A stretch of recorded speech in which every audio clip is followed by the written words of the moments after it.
Tell us a bit about yourself and how you got involved with this whole comic book video game thing. So when I was a kid, I played video games, obviously, and drawing was probably my favorite thing to do. So I didn't play a lot of sports or whatever. Like, I was definitely an artist, and I went to high school in New York, and they had an internship program with Marvel, and by then I was already trying to draw my own comics just for fun and stuff like that, and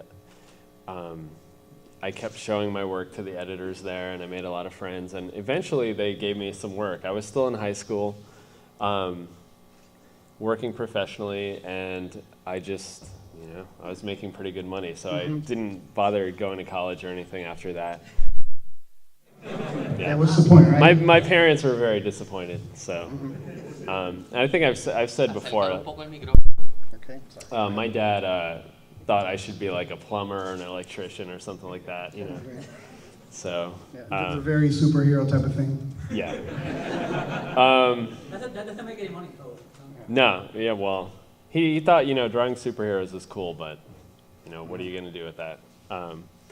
So, I got pretty successful in comics, but I did meet a lot of people in the video game industry, and I never even really considered that as a career path until I met, the right people, and I thought, I could really do this. So, when people, and I'm sure someone will ask, why did you leave? Why did you stop doing Battle Chasers? That was around the time, right?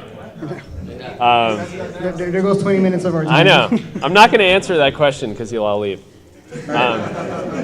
But no, at that time I was transitioning to video games, and so I had a few failures there, and then we eventually formed Vigil, and Darksiders came out, which we were going to watch a video. Oh, we will. We're working on that. And so, we're finishing up Darksiders 2 now, and that was it. I mean, that was like 5 minutes to describe the last 20 years of my life. There's a couple of other things that happened in there, but that was basically it. So today, I mean, is this, are your parents now satisfied or happy with the career that you've taken? I think so. I don't know. They're Portuguese, Okay. Like they don't say nice things. I'm sure. Yeah, I mean, I'm sure they're proud, and my mom's happy because my brother works at Vigil for Darksiders too. He's an animator, so gave my bum brother a job. Nice. Yeah. Okay. So what's the main difference professionally, your work with comic books versus video games? It's they're both very different, obviously. I think one is more of a personal fulfillment. When I draw comics, it's really just me, just like when I was a kid, drawing on paper, I have some music on, My girlfriend's playing video games right there in the room. Okay. It's very personal, whereas, in games, there's, at one point we had over 200 people working at Vigil, and there's just so many meetings and managers and all this stuff, and it's really like a team success, and it's really exciting contributing to that, but, eventually I always have to just go back to drawing, because it's more fulfilling for me personally. It's one of those things that it's just, it's a drive that comes from inside you. Some people are into music or writing or whatever it is, and it's like, I can't really describe what compels you to do it, but it's just really fulfilling. Okay. Now I know I have a question I'm sure many people here are wondering, and I'm sure you get asked a lot. Obviously we're in the digital age, comic books are now on tablets and computers, internet and whatnot, downloads. What's do you think is in store for the future of actual printed comic books? I've thought a lot about this. I don't really know, I'm just curious, just like everybody else. I just started looking at digital comics 2 or 3 months ago, on my iPad. I didn't ever really think that it was going to catch on, because I personally like to have the physical comic and like read it, you know. And I think it's kind of like, you know, at least I hope that even though you can download books on Kindle or whatever, you know, people are still going to go to the bookstore and buy books. I kind of hope that's how it'll be with comics. You know, I hope it'll help the industry but not replace the comic book store, or else you guys aren't going to have anything for me to sign, by the way. Can't sign an iPad. Yeah, can't sign the iPad. Yeah, that's true. That's true, yeah. So, yeah, I mean, hopefully that collectible aspect of it won't go away, but we'll see. Who knows? All right. Well, I'm going to then ask our audience to line up and go ahead and ask their questions. Cool. So who's first? You should already know the success of the Avengers, the movie. And I really want to ask you is how, I'm pretty sure that you saw the movie, how faithful do you think the producers of the movie the producers work on the movie with the characters? I mean, basically talking how did they translated the comics into the movie per se. I'm not only talking about the Avengers, the initiative, the movie, every single other movie, when Iron Man, Captain America. How do you think the producers were faithful to the character from the comics? I think, you know, they did a really good job. Like on Avengers specifically, I really enjoyed that movie. Obviously, it's not the actual story of how the Avengers came together, but, you know, whenever you're adapting any book, it's always really difficult. And in this case, they were adapting the origins of a whole bunch of characters and the formation of the Avengers. It was, you know, I think it was pretty hard to pull off, and I think they did a really nice job.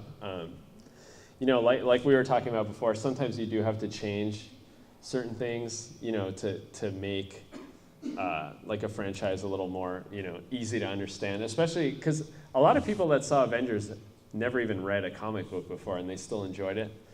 So I think Marvel does a really good job of introducing, you know, the characters to like a wider audience. And if they have to change certain things, okay, it's not exactly like the comic, but it's definitely it has like the essence. Yeah, you know, like I think that's what they do really well.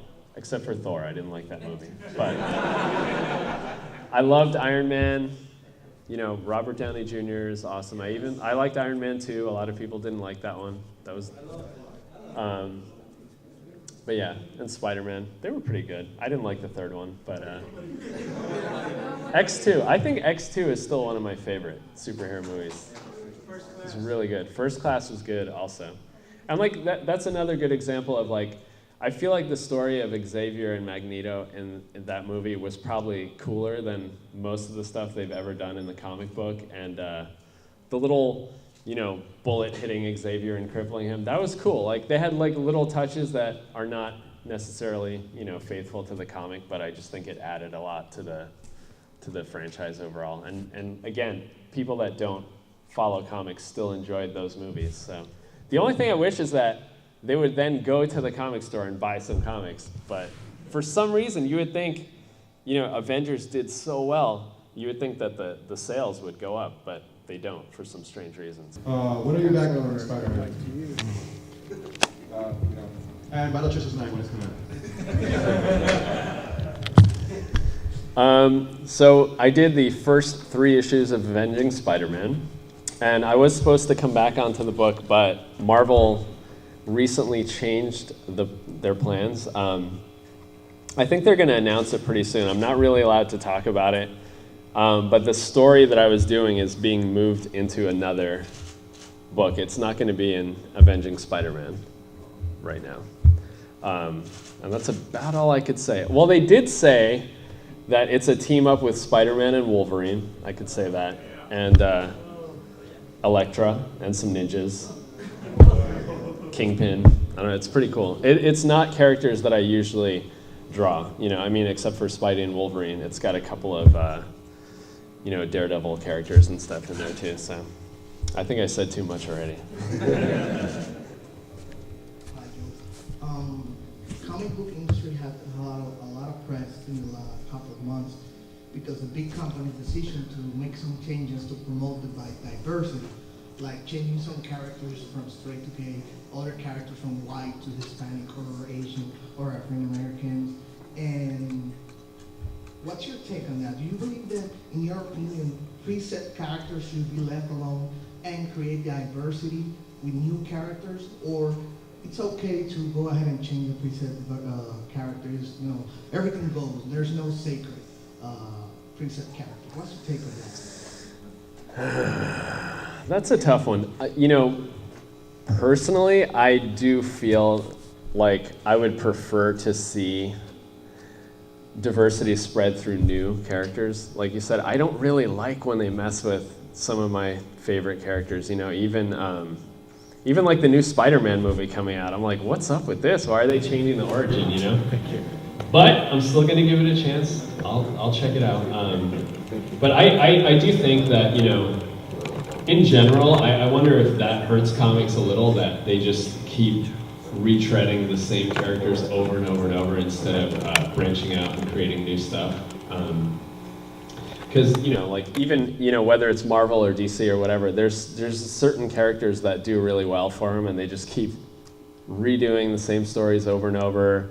Then they'll make the guy Hispanic or black or whatever, and it's like, you know, it does create some interest for a short while, but I just feel like it would benefit more in the long run if we were just constantly creating new stuff. At least that's my opinion. Who knows? Could be wrong.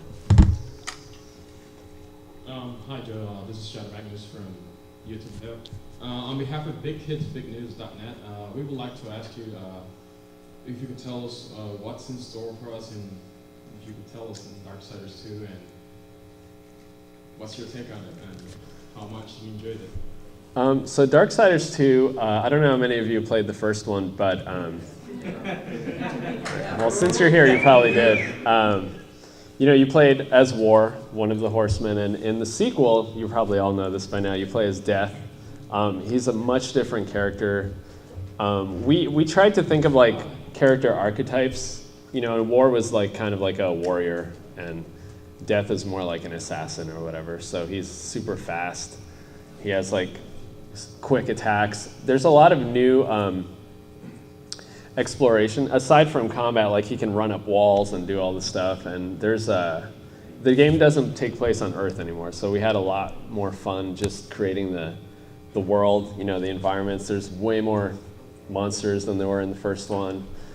There's a couple of characters from the first game that make a little appearance in the sequel, because the story takes place during the 100-year period that War was imprisoned after wiping out humans in the first game. So you kind of get like another perspective. So it's pretty cool. I'm really excited about it. And I think the game looks beautiful. I think our team got a lot better. You know, after we made Darksiders 1, we just learned a lot. And so I think you'll see a huge improvement. Yeah, check it out. Thank you for your patience. Now we have a light problem.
Yeah, there's big bosses in the game. This is some of the in-game stuff.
This is actually it's one of the biggest bosses we've ever done at Vigil in any game, so it was pretty challenging.